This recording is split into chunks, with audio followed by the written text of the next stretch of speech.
Bismillahirrahmanirrahim. Ellezîne yezkurûnallâhe kıyâmen ve kûden ve alâ cunûbihim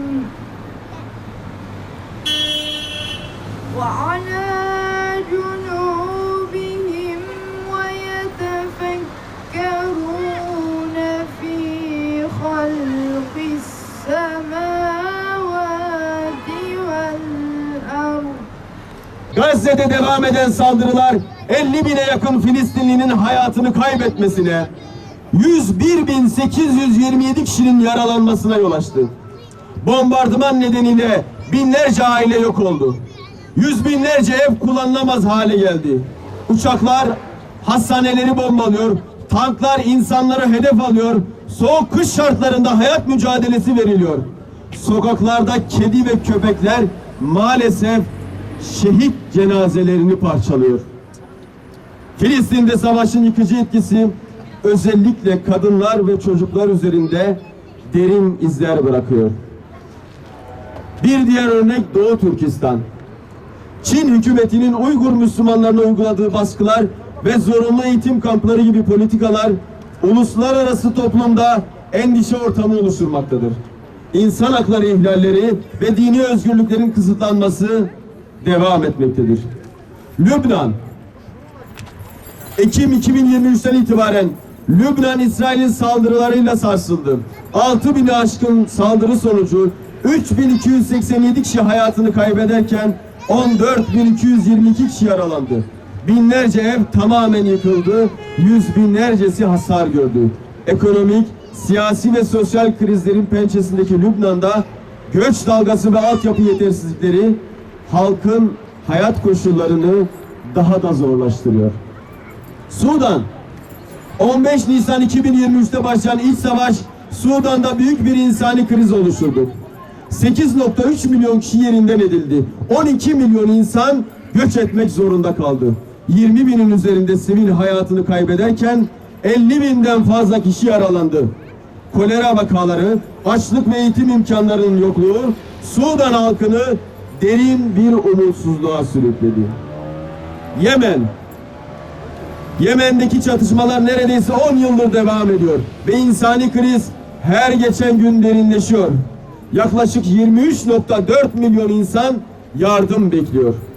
377 bin kişi hayatını kaybederken savaş nedeniyle 4.3 milyon kişi temel hayat ihtiyaçlarına erişemiyor.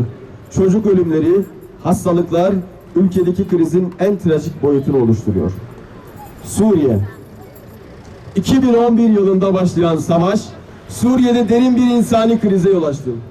600 binden fazla insan hayatını kaybederken en az 7 milyon kişi ülke içinde yerinden edildi.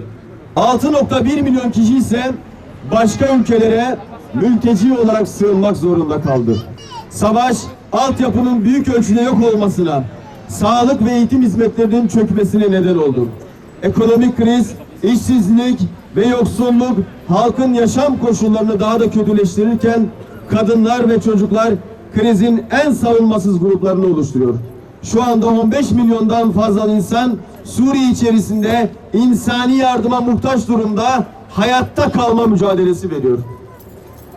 Diğer kriz bölgeleri Bangsamoro, Patani ve Arakan gibi bölgelerde de insanlar çatışma, baskı ve insan hakları ihlalleriyle mücadele ediyor. Milyonlarca kişi güvenli bir hayat sürmek için uluslararası toplumun desteğine ihtiyaç duyuyor. Savaş ve krizlerin etkilediği bu bölgelerdeki insanlar yalnızca hayatta kalmak için değil, aynı zamanda daha iyi bir gelecek inşa edebilmek için de desteğe ihtiyaç duymaktadır.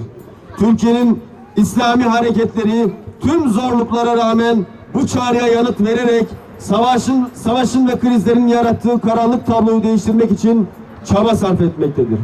Zorlu koşullara rağmen savaş bölgelerine ulaşmak, yardımları ulaştırmak ve en kritik alanlarda faaliyet göstermek İslami hareket çalışanlarının fedakarlığı ve dayanışma ruhunun bir göstergesidir. yıkımın ve acının en derin hissedildiği anlarda bile barınma, sağlık, gıda ve eğitim gibi temel ihtiyaçları karşılayarak insanlara yalnızca yardım değil, aynı zamanda umut da taşımaktadır. Bu özverili çalışmalar savaşın izlerini silmek, mağdurların hayatını yeniden kurabilmelerine destek olmak ve insanlığın vicdanını canlı tutmak için yürütülmektedir. Türkiye'deki sivil toplum kuruluşları olarak dünyanın dört bir yanında bizi bekleyen mazlumlara umut olduk ve umut olmaya devam edeceğiz. Geceye sığınmak için وَجَعَلْنَا لِلْمُتَّقِينَ imama. Ey Rabbim, bizi muttakilere önder kıl duasına sığınıyoruz.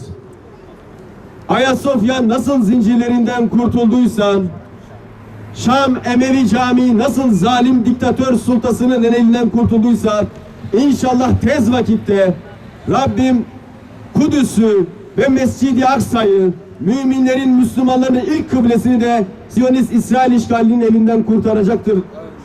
والعاقبة للمتقين ولا عدوان إلا على الظالمين والصلاة والسلام على خير المرسلين سيدنا محمد وعلى آله وصحبه أجمعين